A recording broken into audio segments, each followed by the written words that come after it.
उदगीर विधानसभेचं जर चित्र बघितलं गेलं तर अनेक इच्छुक उमेदवार फिरत आहेत, निवडणूक लढवणार अशाही बऱ्याच बॅनरबाजीतून जाहिरातीतून ते दाखवून देत आहेत. एकंदरीत जर उदगीर विधानसभेचा जर अभ्यास केला असता, तुम्ही खरं तर राज्यशास्त्राचे अभ्यासक आहात, काय चित्र एकंदरीत तुम्हाला दिसून येते? संजय बनसोडेसाठी उदगीर विधानसभा ही कशा पद्धतीनं त्यांना हे होईल? उदगीरचं राजकारणाचा जेव्हा आपण विचार करतो की आता हे महाराष्ट्राचं राजकारण झालं, पण संजय बनसोडेने मागच्या 5 वर्षामध्ये पहिल्या टर्ममध्ये त्यांना राज्यमंत्रीपद मिळालं, दुसऱ्या टर्ममध्ये पुन्हा त्यांनी कॅबिनेट मंत्रीपद मिळालं अजितदादासोबत गेल्यामुळं, आणि ते बंदरे मंत्री असल्यामुळं का काय माहीत नाही त्यांना प्रचंड पैसा उदगीरकडे वळवता आला आणि उदगीरमध्ये त्यांनी मराठवाडा साहित्य संमेलन घेतलं. म्हणजे ते मागच्या इलेक्शनला सुधाकर भालेरावने त्यांना पराभूत केलेलं होतं, पण पराभूत झाल्यानंतरही ते थांबले नाही, तर त्यांनी कंटिन्यू जनतेशी संपर्क ठेवला, कामं केली आणि त्या काळामध्ये त्यांनी मराठवाडा साहित्य संमेलन उदगीरमध्ये घडवून आणलं आणि मग त्याचा सगळा परिणाम ते निवडून आले आणि निवडून आल्यानंतर उदगीरला मंत्रिपद मिळालं आणि पुढं सरकार बदललं. जे महाविकास आघाडीचं सरकार जाऊन महायुतीचं सरकार महाराष्ट्रामध्ये आलं, पण त्या सरकारमध्ये तर पुन्हा संजय बनसोडे यांना कॅबिनेट मंत्रीपद मिळालं आणि या काळामध्ये उदगीर जिल्हा होण्याच्या दृष्टीने ज्या ज्या काही गोष्टी लागतात, म्हणजे प्रशासकीय इमारती आपण जर पाहिल्या, पोलीस स्टेशन आहे, पंचायत समिती आहे, जिल्हा कलेक्टर ऑफिस आहे, त्याच्यानंतर नाट्यगृह त्यांनी खूप चांगलं बांधलेलं आहे, प्रत्येक समाजाला त्यांनी निधी दिलेला आहे. मग मराठा हॉस्टेल असेल, लिंगायत भवन असेल, अण्णाभाऊ साठे अभ्यासिका असेल, त्यालाही त्यांनी जवळजवळ 14 कोटी रुपये दिल्याची घोषणा आपण ऐकलेली आहे. बुद्धविहार तर अतिशय उत्कृष्ट असं बुद्धविहार, जे की गुलबर्गाची प्रतिकृती आहे असं म्हणतात, असं बुद्धविहार उदगीरमध्ये निर्माण केलेलं आहे.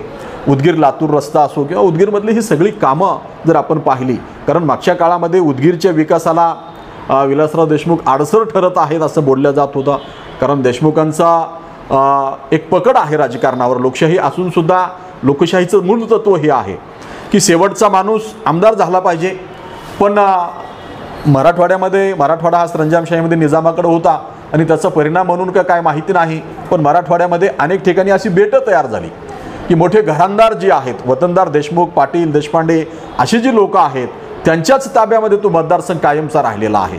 आणि म्हणून आतासुद्धा लातूर मतदारसंघामध्ये इच्छुक उमेदवारांची यादी फार मोठी पाहायला मिळणार नाही डावळे तुम्हाला. धीरज देशमुख आणि अमित देशमुख यांची एकच नाव आहेत, शहरामधून हे, ग्रामीणमधून ते. पण लोकशाहीचं खरं लक्षण हे आहे की उदगीरमध्ये उमेदवारांची फार मोठी लिस्ट येत असेल, कारण सत्तात्मक स्पर्धेमध्ये जेवढे अधिक उमेदवार स्पर्धेत असतील, कारण विरोधी पक्ष जर स्ट्रॉंग असेल तर सत्ताधाऱ्यावर अंकुश असतो आणि अशा पद्धतीचं राजकारण उदगीरमध्ये सातत्याने होत गेलेलं आहे. उदगीरमध्ये असं कुठलंही सरंजामदारांचं वर्चस्व राहिलं नाही. जसं निलंग्याला शिवाजी पाटील निलंगेकर होते, लातूरला विलासराव देशमुख होते, तसं इथं घरानं कुठलं चाललं नाही. उदगीरमध्ये मग 60 पासून जरी आपण पाहिलं, म्हणजे खादीवाले आमदार होते, त्याच्यानंतर तोंडचिरीतकर होते, म्हणजे असे अनेक आमदारांची आपण जर मुलाखती घेतल्या, हे सगळं पाहिलं तर प्रत्येक टर्मला उदगीरच्या मतदारांनी लोकसत्तेची गुणात्मकता पाळलेली आपल्याला पाहायला मिळते. त्यांनी प्रत्येक वेळेस आमदार बदललेला आहे, नवीन लोकांना संधी दिलेली आहे आणि लोकशाहीमध्ये नवीन लोकांना संधी मिळाली पाहिजे आणि ते उदगीरमध्ये पाळल्या गेलेलं. एक बाळासाहेब जाधव जर सोडले, ते 2 टर्म होते आणि सुधाकर भालेराव हे सुद्धा 2 टर्म होते. अन्यथा या ठिकाणी मागं तर एक वेळेस जनता पार्टीचं सरकार हे झालं तेव्हा 78च्या काळामध्ये नारायण पाटील गुडसूरचे समाजवादी होते, ते निवडून आले आणि त्यांच्या विरोधामध्ये बसवराज पाटील नागराळकर होते. आणि उदगीर मतदारसंघामध्ये लिंगायत जमात ही प्रबळ जात आहे असं म्हणून ओळखलं जाते. आता महाराष्ट्र हा आपण सुरुवातीला जर पाहतो, लोकशाही मूल्य रुजवताना जाती धर्मनिरपेक्ष महाराष्ट्र निर्माण व्हावा अशी भूमिका होती, पण त्याची वाटचाल आता आपण जातीवंत महाराष्ट्राकडे केलेली आहे. पण या परिस्थितीमध्ये सुद्धा उदगीर मतदारसंघामध्ये 200-250 मतांनी बसवराज पाटील पडले आणि नारायण पाटील निवडून आले. आणि मी या संदर्भामध्ये मनोहर पटवारी साहेबांसोबत चर्चा केली, त्यांची मुलाखत घेतली. मी याच्यावर दीर्घ लेख त्या मराठवाडा साहित्य परिषदेच्या निमित्ताने सुमरानमध्ये लिहिलेला आहे उदगीरच्या राजकारणावर. आणि मग त्यावेळेस मी ह्या सगळ्या आमदारांच्या मुलाखती घेतल्या, त्यांना बोललो. तर उदगीरचं हे मला वैशिष्ट्य लक्षात आलं की इथला मतदार नुसतं मतदानच करत नव्हता, तर तो पैसेसुद्धा देत होता. कारण मला मनोहर पटवारी आमदार, माजी आमदार म्हणाले की सर, मी अनेक निवडणुका केल्या, त्या सगळ्या जनतेच्या पैशाने केल्या. जनता नुसतं हेच देत नव्हती तर पैसेसुद्धा देत होती. आता नारायण पाटील तर प्रत्येक सभेमध्ये ते भाषण करायचे, समाजवादी होते, समाजवादी पार्टीकडून ते होते आणि धोतर ते पुढं करायचे की माझं भांडवलच हे शर्ट आणि धोतर आहे आणि लोक त्यांना पैसे द्यायचे. म्हणजे अशा पद्धतीची निवडणूक होती. यावर आताच्या ह्या जागतिकरणाच्या निवडणुकीमधल्या मतदाराला विश्वास ठेवा वाटणार नाही. कारण आताचं इलेक्शन, आताचा सगळा निवडणुकांचा खर्च, आताचं हे राष्ट्रपती येणं किंवा ह्या सगळ्या काळामध्ये उदगीरमध्ये लागलेली कटआउट, हे सगळं जर बघितलं तर आपल्याला असं वाटतं की जेवढा पैसा इथल्या विकासाच्या कामाला लागला असेल त्याच्या अर्धा पैसा निम्मा तरी ह्या जाहिरातीवर खर्च होत असेल, असं सगळं चित्र अलीकडच्या राजकारणामध्ये आहे. पण उदगीर सातत्याने लोकशाही मूल्यांची जोपासना करणारा मतदारसंघ राहिलेला आहे. आता उदगीरमध्येच नाही त्यावेळी सर, तर संपूर्ण महाराष्ट्रामध्येच 95ला जेव्हा महाराष्ट्रामध्ये पहिल्यांदा सत्तांतर झालं तेव्हा अनेक अपक्षाचे उमेदवार निवडून आले होते. आणि मीही या निवडणुकीबद्दल आपल्याला त्या धर्तीवर सांगू इच्छितो की या निवडणुकीमध्ये सुद्धा अनेक अपक्ष उमेदवार निवडून येतील.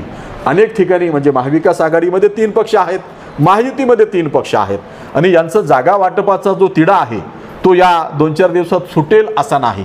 आणि मग अनेक ठिकाणी आता उदगीरमध्ये जर आपण पाहिलं म्हणजे इच्छुकांना जर आमदारकी मिळत असेल, तिकीट मिळत असेल तर ते कोणत्याही पक्षाचा झेंडा धरायला तयार आहेत. म्हणजे अशा परिस्थितीमध्ये मागची 2 टर्म आमदार राहिलेले सुधाकर भालेराव आता ते शरद पवार राष्ट्रवादी गटाला इथली जागा सुटते असं समजून ते शरद पवार गटामध्ये गेलेले आहेत. मागच्या निवडणुकीमध्ये डॉक्टर अनिल कांबळे संजय बनसोडेच्या विरोधात थांबलेले होते, ते सुद्धा तिकडं दाखल झालेले आहेत शरद पवार गटामध्ये. आता आपण खासदारकीला पडलेले सुधाकर श्रंगारे हे सुद्धा तिकीटची आजमावत आहेत. त्यांनाही वाटते की बा आपल्याला कोणत्या पक्षाकडून तिकीट मिळते, ही जागा महाविकास आघाडीमधल्या कुठल्या पक्षाला सुटेल त्या पक्षाकडून मी तिकीट घ्यायला तयार आहे. अशा पद्धतीने गुडघ्याला बासिंग बांधून असलेली असंख्य उमेदवार आपल्याला पाहायला मिळतात. त्यामध्येच या ठिकाणी विश्वजित गायकवाड, अनिल कुमार गायकवाडांचे चिरंजीव जे महाराष्ट्र प्रशासनामध्ये मोठ्या पदावर अनिल कुमार गायकवाड आहेत आणि त्यांच्याकडेही प्रचंड पैसा आहे असं आपण लोकांकडून ऐकतो. तर त्यांनी मात्र मी अपक्ष का होईना उभा टाकणार आहे अशी घोषणा केलेली आहे. मधल्या काळामध्ये अमोल निडवदे आणि भाजपचे काही कार्यकर्ते ही जागा, इथला मतदारसंघ हा भाजपचाच राहिलेला आहे कारण इथं 2 वेळेस भाजपचे आमदार होते, भालेराव निवडून आलेले होते आणि सेकंड नंबरवर भाजपची जागा राहिलेली आहे म्हणून ही जागा युतीमध्ये भाजपलाच सुटली पाहिजे म्हणून 200-300 कार्यकर्ते घेऊन जीपचा एक ताफा, तुमच्याच पेपरमधली बातमी मी वाचलेली आहे, या मागच्या 2 दिवसापूर्वी मुंबईला जाऊन आलेली आहे. आणि म्हणून मग ते आहेत ते मोठ्या प्रमाणात गणपतीच्या पिरियडमध्ये आपण पाहतो की बनसोडीने जेवढे पैसे गणेश मंडळाला दिले त्याच तोडीमध्ये तेवढेच पैसे किंवा त्यापेक्षा अधिक पैसे विश्वजित गायकवाडांनी दिलेले आहेत. आणि म्हणून मग लोकशाहीमध्ये नुसतीच कामं करून एखादा उमेदवार निवडून येतो का, हा सुद्धा प्रश्न आहे. इलेक्शन मॅनेजमेंटसुद्धा आहे. आणि लोकशाहीच्या ह्या सगळ्या इतिहासामध्ये बनसोडेंची कामाची जर गती पाहिली, आता मी तसं नांदेड जिल्ह्यातला आहे तर मी अशोक चव्हाणला पाहिलेलं आहे, कमलकिशोर कदमांना पाहिलेलं आहे, शंकरराव चव्हाणांचं राजकारण पाहिलेलं आहे. पण असा कुठलाही आमदार नाही माझ्या पाहण्यातला की एवढ्या गतीने एवढ्या कमी काळामध्ये एवढी कामं तो करतो असा. आणि आपण बनसोडेंचं दुसरं वैशिष्ट्य हे जर पाहिलं की ते कुठल्याही कामाला जर काही लोक आम्हाला 25 लाख पाहिजेत लिंगायत भवनला म्हणत असतील तर बनसोडे म्हणतात की 25 लाखांनी होत नाही, ते 2 कोटी घेऊन जा. आणि अशा पद्धतीने त्यांनी भव्य अशी कामं या भागामध्ये केलेली आहेत. आता राजकारणामध्ये रजनी कोठारींनी म्हटलेलं आहे की भारतीय राजकारणामध्ये जातीचा प्रचंड प्रभाव राहिलेला आहे, त्याच्यामुळं राजकारणात प्रवेश करण्याची खिडकी जर काय असेल तर ती जात आहे. आणि म्हणून मग पक्षसुद्धा तिकीट देत असताना उमेदवाराची जात या ठिकाणी मतदार किती आहे, इथल्या प्रबळ जाती कोणत्या कोणत्या आहेत आणि या ठिकाणी जी वोट बँक बनसोडेंच्या पाठीशी होती ती वोट बँक म्हणजे शरद पवारवर निष्ठा असणारी म असं म्हणता येईल आपल्याला. मा म्हणजे मातंग, मू म्हणजे मुस्लिम आणि म म्हणजे मराठा, अशी वोट बँक त्यांच्या मागं होती आणि लिंगायत काही. पण या वेळेस जर शरद पवारच्याच राष्ट्रवादी काँग्रेसमधून उमेदवार असेल, मग ते भालेराव असतील किंवा सुधाकर श्रंगारे असतील, हे अजूनही काही निश्चित नाही आणि ते आपल्यालाही सांगता येणार नाही. आणि या कोणाला तिकीट दिल्यानंतर सुद्धा कोणी अपक्ष उभा टाकणार नाही असंही आपल्याला म्हणता येणार नाही, कारण मागच्या इलेक्शनमध्ये कामांत एकंदरीत जर बघितलं म्हणजे समजा संजय बनसोडेच्या विरोधामध्ये जर सुधाकर श्रंगारे असतील किंवा माजी आमदार सुधाकर भालेराव असतील किंवा विश्वजित हे असतील तर यांचा काय परिणाम, समजा तिन्ही उमेदवार म्हणजे विद्यमान मंत्री जे आहेत संजय बनसोडे त्यांच्या विरोधामध्ये जरी थांबले तर याचा काही परिणाम दिसून येईल का मतदार? नाही, परिणाम तसा व्हायला नको आहे, पण लोकशाहीमध्ये मतदार जर कामाचा निकष लावून जर मतदान करणार असेल तर संजय बनसोडे उदगीर मतदारसंघामध्ये अपक्ष जरी थांबले तरी ते निवडून यायला पाहिजेत असं माझं स्पष्ट मत आहे.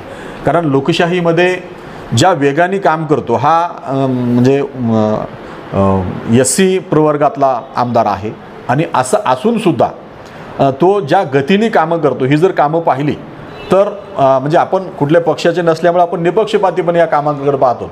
ही कामं पाहिली तर अतिशय वेगाने या माणसांनी कामं केलेली आहेत.